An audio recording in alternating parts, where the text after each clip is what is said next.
ગણેશ ચોથ પછી આવતી સામા પાંચમ કે ઋષિ પાંચમ આપણે સામાની વાનગી ખાઈ ઉપવાસ કરતા હોઈએ છીએ. તો ઉપવાસમાં સામાની ખાટી મીઠી ખાંડવી સાથે બનતી વાનગીઓ મળે તો કિચન સિરીઝમાં આજે અમારા વ્યુઅર હિના ઠાકરના કહેવા પ્રમાણે એકદમ સરળતાથી બનતી સામાની ખાટી મીઠી સ્વાદિષ્ટ ખાંડવી સાથે સામા પાંચમની વાનગીઓની ડીશ બનાવીએ. બનાવવાની શરૂઆત અહીં મેં અડધો કપ સામો લીધો છે. અડધો કપ સામાને બાઉલમાં લઈ અને તેમાં અડધો ગ્લાસ પાણી ઉમેરી ઘસી અને સાફ કરી લઈશું. સામો સાફ થઈ જાય ને એટલે તેમાં અડધો ગ્લાસ પાણી ઉમેરી દઈશું અને 15 મિનિટ માટે પલળવા રાખશું. આ પલાળેલા સામામાંથી આપણે સામાની ખીચડી બનાવવાના છીએ. તેની સાથે આપણે ફક્ત સામાનો ઉપયોગ કરી સ્વાદિષ્ટ ખાંડવી બનાવી છે, જેના માટે મિક્સરના ચટણીના જારમાં પોણો કપ સામો લઈશું. હવે જારનું ઢાંકણ ઢાંકી સામાને પીસી લેવાનો છે. પીસ્યા પછી જુઓ, સામાને પીસી એકદમ સ્મૂથ પાવડર બની અને તૈયાર કરી દીધો છે. તો પોળા બાઉલમાં આ સામાનો પાવડર ઉમેરી દઈએ. હવે પોણો કપ પીસેલા સામાના પાવડર સામે પોણો કપ ખાટી છાશ ઉમેરી દઈએ. સાથે 1/4 કપ પાણી પણ ઉમેરશું. વિસ્કર વડે વિસ્ક કરી પાણી અને છાશને સામાના લોટમાં મિક્સ કરી અને મિશ્રણ તૈયાર કરવાનું છે. અને આ મિશ્રણ એવી રીતે તૈયાર કરવાનું કે લોટના લમ્સ બિલકુલ ના રહે. બધું મિક્સ થઈ ગયા પછી બેટર બની ગયું છે. પણ આ પોણો કપ સામાના પાવડરમાં પોણો કપ છાશ અને 1/4 કપ પાણી ઉમેરતા અત્યારે આ બેટર થોડું એવું પતલું લાગશે, પણ આ બેટર પલળ્યા પછી થોડું એવું ઘટ પણ થઈ જશે. તો આ બેટરને 15 થી 20 મિનિટ માટે પલળવા રાખીએ. એ દરમિયાન પલાળેલા સામાને વઘારી દઈએ. તેના માટે પેનમાં 1 ટેબલસ્પૂન ઘી ઉમેરી ગરમ કરવા રાખશું. આજે બધી વાનગીઓ આપણે ઘીમાં બનાવવાના છીએ. ગરમ થતાં ઘીમાં અડધી ટીસ્પૂન જીરું ઉમેરશું. સાથે મીઠા લીમડાના પાન ઉમેરશું. પણ અહીં જો સામા પાંચમના ફરાળમાં તમે મીઠો લીમડો ના ખાતા હોય ને તો નહીં ઉમેરવાનું. સાથે લીલા મરચાંના ટુકડા સ્વાદ પ્રમાણે ઉમેરી દઈએ.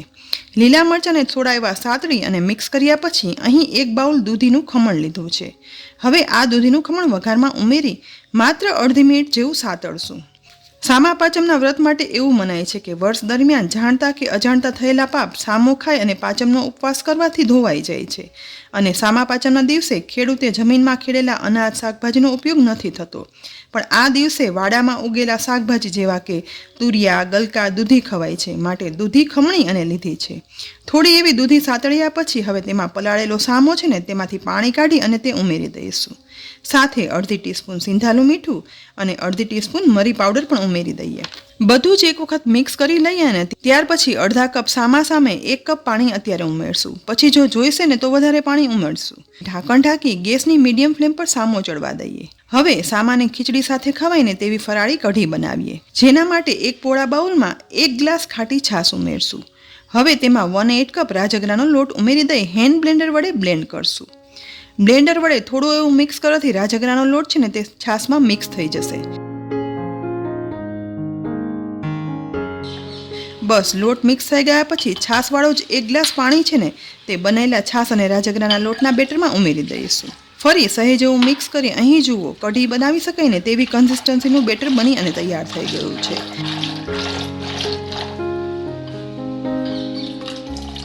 તો ગેસની લો ફ્લેમ પર ઊંડી કઢાઈમાં 1 ટેબલસ્પૂન ઘી ઉમેરશું. ગરમ થતાં ઘીમાં અડધી ટીસ્પૂન જીરું ઉમેરશું. જીરું થોડું એવું ડાર્ક બ્રાઉન સતરાઈ જાય ને એટલે તેમાં મીઠા લીમડાના પાન અને સમારેલા લીલા મરચાં ઉમેરી વઘારમાં મિક્સ કરશું. હવે તુરંત જ મરચાંના વઘારમાં કઢીનું માટે બનાવેલું મિશ્રણ છે ને તે ઉમેરી દેવાનું છે. મિશ્રણ ઉમેરતા બધો વઘાર ઉપર આવી જશે. તો આ સમયે તેમાં અડધી ટીસ્પૂન મરી પાવડર, અડધી ટીસ્પૂન સિંધાલું મીઠું અને 1 ટીસ્પૂન ખાંડ ઉમેરી કઢીમાં મિક્સ કરશું. હવે ગેસની મીડિયમ ફ્લેમ પર કઢીને માત્ર 1.5 થી 2 મિનિટ ઉકળવા દઈએ. કઢી ઉકળે છે ને તો બીજી સાઈડ ચડતા સામાની પેનનું ઢાંકણ ખોલી ચેક કરી લઈએ. ઉમેરેલું પાણી લગભગ સામામાં બળી ગયું છે, પણ ચેક કરતાં સામો છે ને તે થોડો ચડવાનો બાકી છે. તો પેનમાં વધુ અડધો કપ પાણી ઉમેરી દઈશું અને ફરી ઢાંકણ ઢાંકી ગેસની લો ફ્લેમ પર ચડવા રાખીશું. અહીં બીજી સાઈડ કઢી પણ ઉકળી ગઈ છે. તો હવે એક વખત મિક્સ કરી લઈએ અને ઉપરથી સમારેલી કોથમીર પણ ઉમેરી દઈશું. સુગંધીદાર રાજગરાની ફરાળી કઢી તુરંત બની અને તૈયાર છે. તો ગેસની ફ્લેમ બંધ કરી ઢાંકણ પણ ઢાંકી દઈએ. હવે સામા પાંચમની થાળીમાં મીઠું મીઠું કંઈક બનાવીએ. જેના માટે ગેસની મીડિયમ ફ્લેમ પર સોસપેનમાં અડધો કપ પાણી ઉમેરશું. ગરમ થતાં પાણીમાં 1/4 કપ ખાંડ ઉમેરી અને ખાંડને મિક્સ કરતાં જઈ ઓગાળશું. અહીં આપણે ખાંડની ચાસણી નથી બનાવવાની, પણ ફક્ત ગરમ થતાં પાણીમાં ખાંડ ઓગળી જાય ને તેવું ખાંડનું પાણી બનાવવાનું છે. માત્ર 1 જ મિનિટમાં ખાંડ ઓગળી ખાંડનું પાણી બની તૈયાર થઈ ગયું છે. તો હવે પેનને ગેસ પરથી ઉતારી લઈએ. ત્યાર પછી ગેસની લો ફ્લેમ પર કઢાઈમાં 1/4 કપ પીગાળેલું ઘી ઉમેરી દઈશું. સાથે તેમાં અડધો કપ રાજગરાનો લોટ ઉમેરી દઈએ. હવે ઘીમાં મિક્સ કરી લોટ શેકશું. અહીં રાજગરાના લોટના પ્રમાણમાં ઘી મિક્સ કરતાં થોડું એવું ઘી ઓછું લાગે છે, માટે વધારે 1 ટેબલસ્પૂન જેટલું ઘી ઉપરથી ઉમેરી દઈશું. જુઓ, આટલું ઘી ઉમેરવાથી હવે લોટ શેકવામાં સહેલાઈ રહે છે.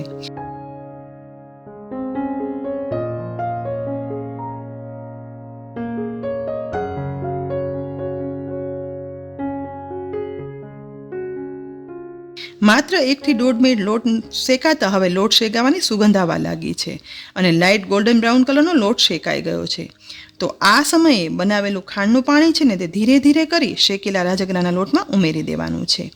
પાણી ઉમેરતા જ શેકેલો લોટ છે ને તે ગળ્યું પાણી શોષવા લાગશે અને સહેજ એવું જ મિક્સ કરતાં બસ પાણી બધું એબ્ઝોર્બ થઈ અને રાજગરાનો શીરો બની અને તૈયાર થઈ જાય છે.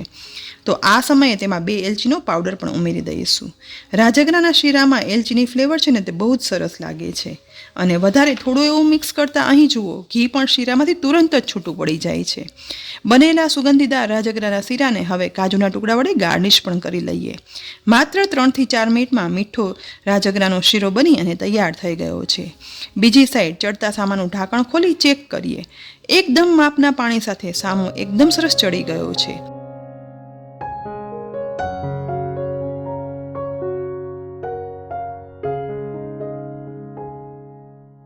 પ્રેસ કરતાં સામો અને દૂધી બંને ચડી ગયા છે. બનેલા સામાની ખીચડીને ઉપરથી સમારેલી કોથમીર વડે ગાર્નિશ કરી દઈશું અને ઢાંકણ ઢાંકી સાઈડમાં રાખી દઈએ.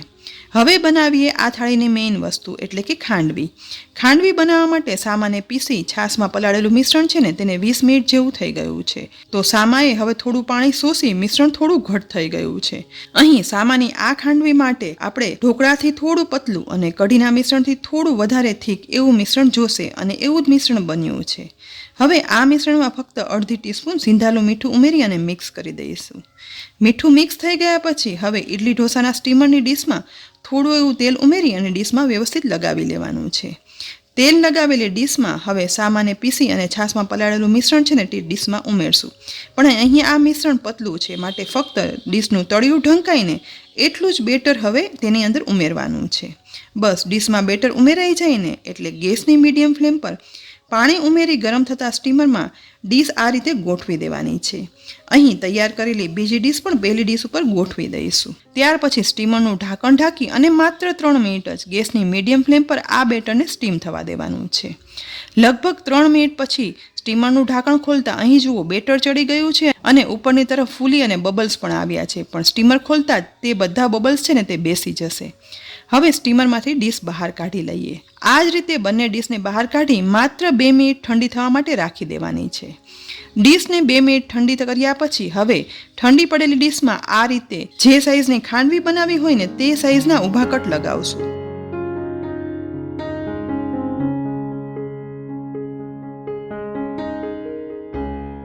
ઊભા કટ લગાવાઈ જાય ને એટલે આડો ફક્ત એક જ કટ લગાવવાનો છે અને ડીશની કિનારીથી પણ ચપ્પુ વડે મિશ્રણને અલગ કરી લઈશું. હવે બનાવેલા કટમાંથી આ રીતે ખાંડવીનો રોલ વાળવાની શરૂઆત કરીએ. થઈને ઠંડા થયેલા આ મિશ્રણમાંથી જુઓ કેટલું ઇઝીલી રોલ બની અને તૈયાર થઈ જાય છે અને ખાંડવી વળી અને તૈયાર પણ થઈ ગઈ છે. એક રોલ બની ગયો છે, તો આ જ રીતે બીજો રોલ પણ વાળી લઈએ. માનવામાં નથી આવતું ને, પણ સામામાંથી બનેલી આટલી સરસ ખાંડવીનો રોલ એકદમ સરળતાથી બની જાય છે અને ખાંડવી પણ એકદમ સ્વાદિષ્ટની સાથે સોફ્ટ પણ બને છે. અહીં આ રીતે વાળતા ખાંડવીના બધા રોલ વળાઈ ગયા છે. તો હવે બનેલી સામાની ખાંડવી ઉપર વઘાર કરવા માટે ગેસની લો ફ્લેમ પર ગરમ થતી પેનમાં 2 ટીસ્પૂન જેટલું તેલ ગરમ કરવા ઉમેરશું. તેમાં હવે અડધી ટીસ્પૂન જીરું, મીઠા લીમડાના પાન અને લીલા મરચાંના ટુકડા વઘારમાં ઉમેરી દઈશું. અહીં જો તમે ફરાળમાં તલ ખાતા હો ને તો વઘારમાં તલ પણ ઉમેરવા, પણ મેં અહીં તલ નથી ઉમેર્યા. વઘારમાં મરચાં સહેજ એવા સાતળી લીધા પછી વઘારમાં 1/4 કપમાંથી થોડું એવું પાણી ઉમેરશું. સાથે 3/4 ટીસ્પૂન ખાંડ પણ ઉમેરી વઘારમાં મિક્સ કરી અને ઓગાળશું, જેથી ગળ્યો વઘાર તૈયાર થાય. બસ ખાંડ ઓગળ્યા પછી ગેસ બંધ કરી આ ગરમા ગરમ વઘાર છે ને તે બનેલી સામાની ખાંડવી પર ઉમેરી દેવાનો છે. ખાટી મીઠી અને એકદમ સ્વાદિષ્ટ સામા પાચમમાં ખાઈ શકાય ને તેવી ખાંડવી બની અને તૈયાર થઈ ગઈ છે. તો હવે સામા પાચમની થાળીની બધી વાનગી પીરસી લઈએ. જેના માટે પ્રથમ ગરમાગરમ રાજગરાની કઢી પીરસીએ, સાથે મીઠો મીઠો ચોખ્ખા ઘીનો બનેલો રાજગરાનો શીરો પીરસી લઈએ, તેની સાથે દૂધીમાં બનેલી સામાની ખીચડી પીરસીએ અને છેલ્લે એકદમ સ્વાદિષ્ટ સામાની ફરાળી ખાટી મીઠી ખાંડવી પણ પીરસી લઈએ. ઋષિ પાંચમની ડીશમાં સામામાંથી બનતી બધી વાનગીઓની આ થાળી આ વખતે તમે જરૂરથી બનાવજો અને ખાસ કરીને ખાંડવી તો જરૂરથી બનાવજો જ. આ ડીશની બધી વાનગીઓ તમને કેવી લાગી કોમેન્ટ બોક્સમાં લખી અને જરૂરથી કહેજો. સાથે જ રેસીપી જો ખરેખર ગમી હોય ને તો લાઇક કરી અને શેર કરજો. અમારી યુટ્યુબ ચેનલને સબસ્ક્રાઈબ કરી લેજો અને બાજુમાં આપેલ બેલ આઇકન પણ પ્રેસ કરજો. અને હા, અમારા ફેસબુક પેજને લાઇક કરી અને ફોલો કરજો, જેથી આવી અનેક ઉપયોગી રેસીપીના અપડેટ્સ તમને તુરંત જ મળે. ફરી મળશું ઉપયોગી રેસીપી સાથે. ત્યાં સુધી આવજો.